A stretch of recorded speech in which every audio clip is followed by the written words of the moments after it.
सौरभ शर्मा जी, सहारनपुर। राधे राधे महाराज जी, आपके चरणों में दंडवत प्रणाम।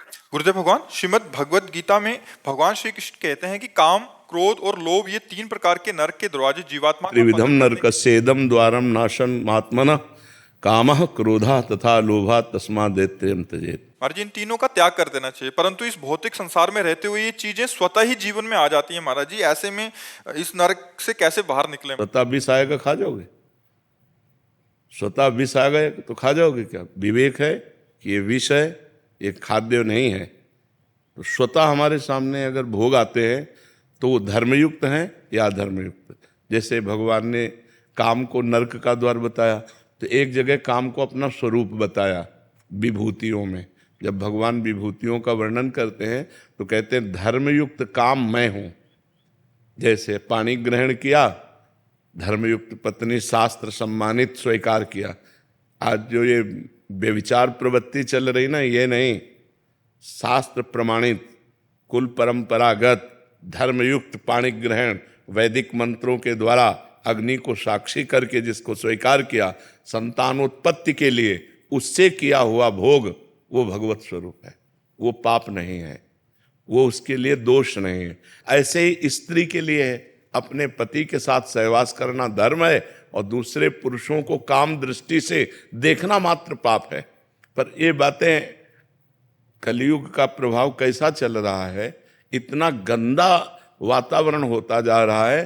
पवित्रता जहां छाई रहती है वहां आप संशय हो रहा है, वहां आप संशय हो रहा है।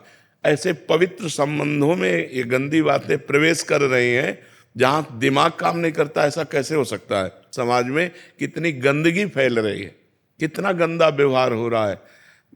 ये समझा ही नहीं जा रहा कि ये धर्म है। शरीर को पवित्र रखना धर्म है। जैसे स्त्री शरीर है, इसको जब तक ब्याह ना हो तब तक पवित्र रखना ये धर्म है। और फिर पति को पवित्र होकर समर्पित करना और आजीवन उस पति के अधीन रहना ये धर्म है। ऐसे पुरुष के लिए है, जब तक पाणी ग्रहण ना हो तब तक ब्रह्मचर्य रहना धर्म है। और जब अर्धांगिनी मिल जाए तो उसे प्राण के समान प्यार करते हुए, उसकी गलतियों को क्षमा करते हुए, उसकी मनोकामनाएं पूर्ण करते हुए, उसे धर्म के लिए उससे अनुमति लेते हुए सहज मित्रवत भाव से आजीवन पार करे। ये गृहस्थ धर्म हमारे सनातन धर्म का है। अब आज क्या हो रहा है? आज क्या हो रहा है? ये बहुत गंदी बातें हो रही हैं। आप सब नौजवान बच्चे संभलो, इससे तुम्हारा जीवन बड़ा संकटपूर्ण हो जाएगा। बच्चियां, एक boyfriend breakup, 2 boyfriend breakup, 3 boyfriend breakup, ये क्या चल रहा है? इसे क्या कहा जाता है? वैश्या प्रवृत्ति। जो कई पुरुषों से संबंध बनाए उसे क्या कहते हैं? और जो कई लड़कियों से संबंध बनाए उसे व्यभिचारी कहते हैं। तो अब व्यभिचारी और वैश्या प्रवृत्तियां अंदर धारण करना, अब इससे आप सदगृहस्थ बन जाएंगे। जब आपको पत्नी मिलेगी तो आप अपनी पत्नी में संतुष्ट नहीं रहेंगे। जब आपको पति मिलेगा तो आप पति में संतुष्ट नहीं रहेंगे, क्योंकि आपका व्यभिचार करना स्वभाव बन गया है। इसलिए धर्मयुक्त ब्याह और उससे भी जो संतानोत्पत्ति के लिए भोग किया जाता है वो काम भगवत स्वरूप है। तो ऐसा नहीं कि हमारे सामने हर भोग आ गया तो हम उसे भोगे। हमारे अंदर विवेक है, धर्मयुक्त भोग है तो उसे हम भोगे, धर्मयुक्त नहीं है तो हम उसका त्याग करें, नहीं तो हमें नरक जाना पड़ेगा। जो पर पुरुष से रति करती है, रौरव नरक कल्प सत्परे, पतिवंचक परपति रति करई, रौरव नरक कल्प सत्परे। जो अपने पति का त्याग करके दूसरे पुरुष से संभोग, वो सैकड़ों कल्प तक नरक भोगती है। ऐसे पुरुष के लिए लिखा हुआ है। उसमें श्रीमद् भागवत में पढ़ के देखो, जहां नरकों का वर्णन है, जो पुरुष दूसरी स्त्री से सहवास करता है तो वहां लोहे से तपी हुई स्त्री नरक में, और उसी का आलिंगन करवाया जाता है। और मरना है नहीं वहां, अब वर्षों उसी में चिपकाए रखा। ले बहुत होश में, बहुत होश में। ऐसा नहीं है कि कर्मों का फल नहीं मिलता। बहुत, जब कर्म अपने स्वरूप में आ जाएगा तो बड़े बड़ों को दंड देता है, बड़े बड़े संत महात्माओं को भी दंड देता है, बख्शता नहीं है। बड़े बड़े संतों के जीवन में देखा गया।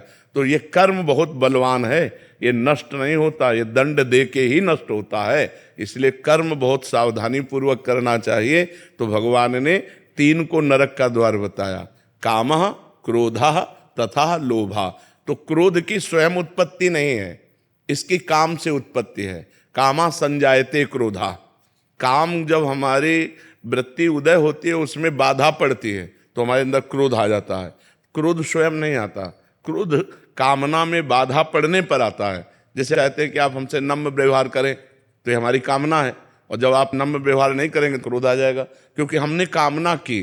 कामना अगर ना हो तो क्रोध की सत्ता ही नहीं है। तो कामना से ही क्रोध प्रकट हुआ, और जो लोभ है वो कामना से होता है। कामना पूर्ति होने पर लोभ होता है, और कामना की अपूर्ति होने पर क्रोध होता है। तो मूल जो है वो काम है। इसीलिए भगवान ने गीता जी में कहा, ये काम सबसे बड़ा शत्रु, इसको मार डालो अर्जुन।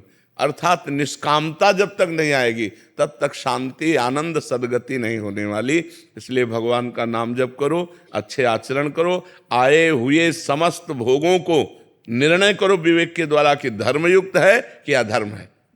अब ये धर्म नहीं कि कोई आपके सामने आके कहे मुझे भोगो, तो नहीं, तो हमारे किस धर्म के डिपार्टमेंट में हो जो हम तुम्हें स्पर्श करें? नहीं, ये पाप है, मैं कभी नहीं करूंगा। ऐसी हिम्मत होनी चाहिए। पर ऐसे क्या, यहाँ तो जानबूझकर गलत आचरणों की तरफ कूद रहे हैं। बिना अध्यात्म के पशुवत जीवन होता है। इसलिए शास्त्र स्वाध्याय और संत संग, अध्यात्म जरूर जानना चाहिए। आज के नए बच्चे अध्यात्म को जानते नहीं, इसलिए अध्यात्म अनिवार्य है। हम सोच समझ कर कार्य करें। हमारा कर्म बड़ा प्रबल है, वो हमको दंड देगा, इसलिए कोई ऐसा कर्म ना करे, बहुत सावधान रहे। जैसा मन में ख्याल आते रहते हैं कुछ भी, तो क्या उनका भी पाप लगता है? वो नहीं, कलयुग का एक प्रश्न। अन्य युगों में तो लगता था कलिकर एक पुनीत प्रतापा, मानस पुण्य होए नहीं पापा।